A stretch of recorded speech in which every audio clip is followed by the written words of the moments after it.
बिछ गई सियासी विसात, खेला जा रहा है सियासी खेल, जारी है वार पलटवार। शह और मात के खेल में बनाई जा रही है रणनीति। कौन पड़ेगा किस पर भारी, ये कभी भी सिर्फ हस्तक्षेप.com पर अमलेंदु उपाध्याय के साथ। रामकिशोर जी, ये जो आप अभी हम लोग बात कर रहे थे कि जो देवरिया में गोलीकांड हुआ था उसमें चितरंजन जी गए थे,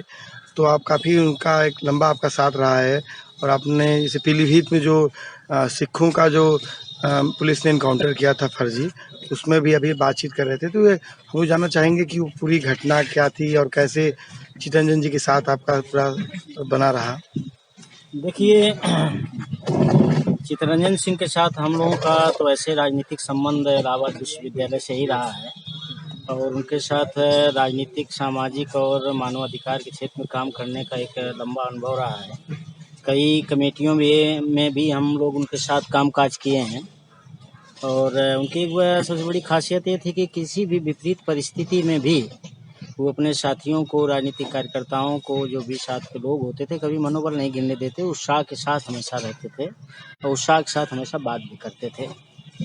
और लोगों को हमेशा वो एक सही दिशा देने की कोशिश करते थे और प्रतिबद्धता के साथ और कमिटमेंट जो एक होता है पॉलिटिकल, वो ज़बरदस्त उनके अंदर था और अपने लोगों के साथ वो उसको पैदा भी करते थे। जो उनके साथ सहयोगी थे, जो पार्टी कार्यकर्ता थे, संगठन के कार्यकर्ता थे, उनके साथ पैदा भी करते। और जो गोलीकांड वाली घटना है वो बेसिकली 18 जनवरी 1995 को ये देवरिया के बलुवन गांव में गोलीकांड हुआ था और उस समय ये सीवान और गोपालगंज पूरे बिहार के अंदर ज़बरदस्त CPIML की अगुवाई में और IPF की अगुवाई में उस समय एक सामंतवाद विरोधी आंदोलन ज़बरदस्त चल रहा था। तो उस समय आमने सामने की टकराहट थी और उधर रणवीर सेना वगैरह भी था और सामंतवाद विरोधी तमाम सेनाएं थी, लड़ाई चल रही थी। और सीवान के अंदर जो है शहाबुद्दीन का इमरजेंस हुआ था और RJD लालू यादव का पूरा संरक्षण था। तो सीवान गोपालगंज के अंदर जितनी सामंतवादी फोर्सेस सब यूनाइट थी, वो एक तरह से वो जो सामंतवाद विरोधी संघर्ष था वो एक तरह से खूनी संघर्ष में जाकर गया था। और लगातार पूरे आंदोलन का जो ये पूर्वांचल का हिस्सा है, इसमें जब और इस इलाके के अंदर जो शासन था और जो ये पॉलिटिकल फोर्सेस थे, इनको ये लगता था कि अगर वहाँ का जो मूवमेंट है ये देवरिया के अंदर भी फैलता है तो ये यहाँ पर जो स्थापित राजनीतिक ताकतें हैं उनका अस्तित्व तो मिटेगा, खत्म होगा, ये लोगों को भय रहता था। फोर्सेस लगती तो हमारा, तो इस इलाके के अंदर जब हम लोग आंदोलन और संघर्ष कोई संचालित करते आते थे तो प्रशासन, पॉलिटिकल फोर्सेज यूनाइट होकर के ये हमारे माने उस दौर हमला करते थे, अटैक करते थे। तो ये सब होता था। तो ये जो 18 जनवरी 1995 को गोलीकांड हुआ था देवरिया गांव में, वो बेसिकली एक माफिया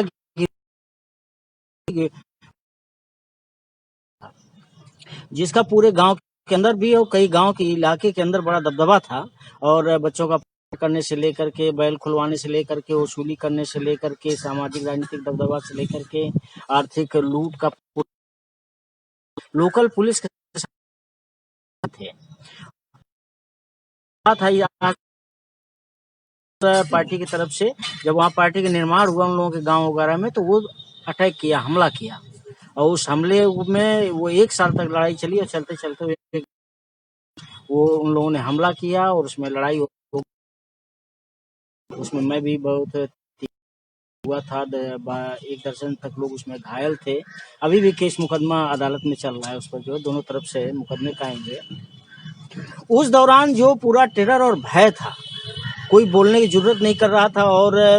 जो पॉलिटिकल फोर्सेस थी, अन्य कोई राजनीतिक दल भी हम लोगों के पक्ष में नहीं बोलता था, कोई एक तरह से हमारे खिलाफ ही खड़े होते थे। तो ये जो एक परिस्थिति बन गई थी प्रशासन के भीतर से लेकर बाहर तक और राजनीतिक हलके में हम एक तरह से राजनीतिक रूप से अलगाव में सामंतवाद विरोधी आंदोलन चला रहे थे। अन्य राजनीतिक हलकों में हमें कोई समर्थन नहीं मिलता था। उस दौर में जब घटना हुई तो चितरंजन भाई जो है अपने ये पूरे माने साहस के साथ, बहादुरी के साथ खड़े हुए थे और वो पूरा विजिट किए थे, गए हुए थे। और मुझे बखूबी ध्यान है कि देवरिया से लेकर के मेडिकल कॉलेज तक वो जैसे ही घटना घटी थी पहुंचे थे और उनकी देख रेख में मेरा इलाज भी हुआ था और वो देख रेख भी करते रहे थे। और उसमें बड़े मजबूती के साथ वो उस पर बोले और वो खड़े हुए। उसका नतीजा ये हुआ कि धीरे धीरे करके प्रशासन को भी पीछे हटना पड़ा। तो चितरंजन भाई की एक सबसे बड़ी खासियत बात ये थी कि जो राज्य दमन था, राज्य आतंकवाद कह लीजिए, राज्य दमन कह लीजिए, तो ये जो था, जो प्रशासन और शासन का एक दौर में इतना ज्यादा भय और आतंक पैदा कर दिया जाता है कि कोई सामान्य आदमी बोलने की हिम्मत नहीं जुटा पाता, कोशिश नहीं कर पाता, उसके अंदर इतना डर पैदा कर दिया जाता है। उन विपरीत परिस्थितियों में भी, इन माने डर और भय के माहौल के बीच में भी वो चितरंजन भाई सही बात को लेकर के, जो सच है उसकी खोजबीन करके वो बोलते थे। उसका परिणाम जो भी सामने आए, चाहे जितना उनको उसके लिए परेशानियों का मुकाबला करना पड़े, लेकिन वो बोलते थे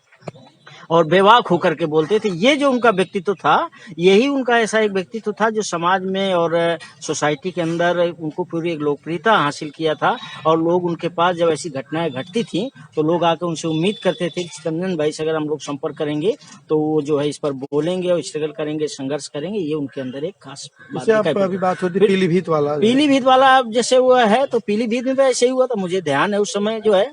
और चितरंजन भाई के साथ हम लोग कामकाज करते थे, रहते थे। पीलीभीत में जो घटना हुई थी उस समय सन 84 के बाद वो जो खालिस्तान का आंदोलन वगैरह चल रहा था पंजाब में, तो जैसे आज के दौर में मुसलमानों को देशद्रोही और आतंकवादी के रूप में पूरी पहचान के रूप में बीजेपी स्टेब्लिश कर रही है कि मुसलमान माने आतंकवादी, इस टाइप के जो माहौल बनाने की कोशिश कर, उस दौर में भी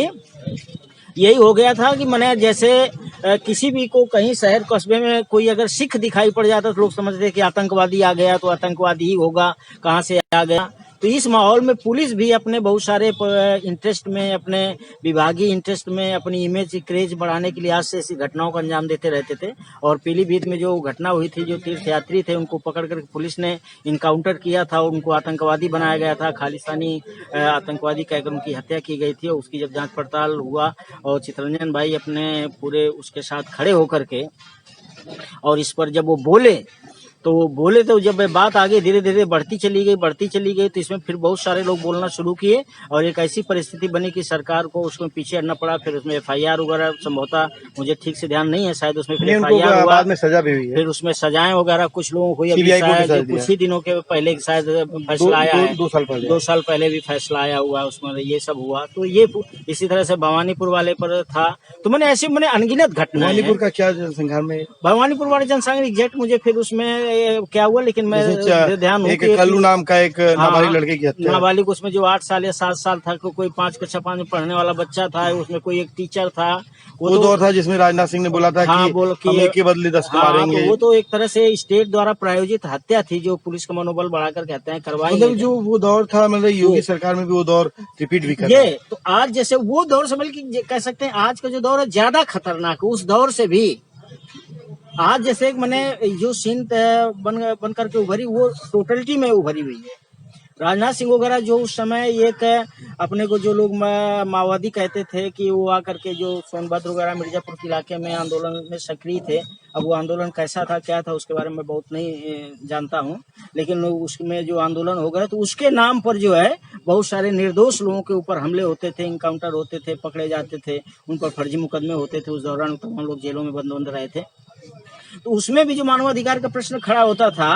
कि जो पुलिस से गैर कानूनी ढंग से लोगों के साथ पेश आती, तो उस पर भी चितरंजन भाई बड़ी बेबाकी के साथ ये जो राज्य मानवाधिकार आयोग का उत्तर प्रदेश में गठन हुआ है, इसमें भी चितरंजन भाई और पीयूष की पूरी भूमिका रही है। देखिए एग्जैक्ट तथ्यात्मक रूप से मुझे ध्यान नहीं, लेकिन मुझे जहाँ तक थोड़ा बहुत ध्यान आ रहा है, शायद पीयूषीएल ने कि इस पर एक रिट वगैरह दाखिल हुई थी, शायद उस रिट वगैरह के बाद ही शायद आयोग वगैरह का गठन वगैरह हुआ था। लेकिन एग्जैक्ट अभी मैं इसके बारे में आपको फैक्ट फाइंडिंग के साथ बात नहीं कर सकता, लेकिन संभवतः मुझे कुछ ऐसी याद आ रहा है कि ऐसा कुछ हुआ था। तो ये एक है। तो चितरंजन भाई आज मान लीजिए कि उनका अपना एक लंबे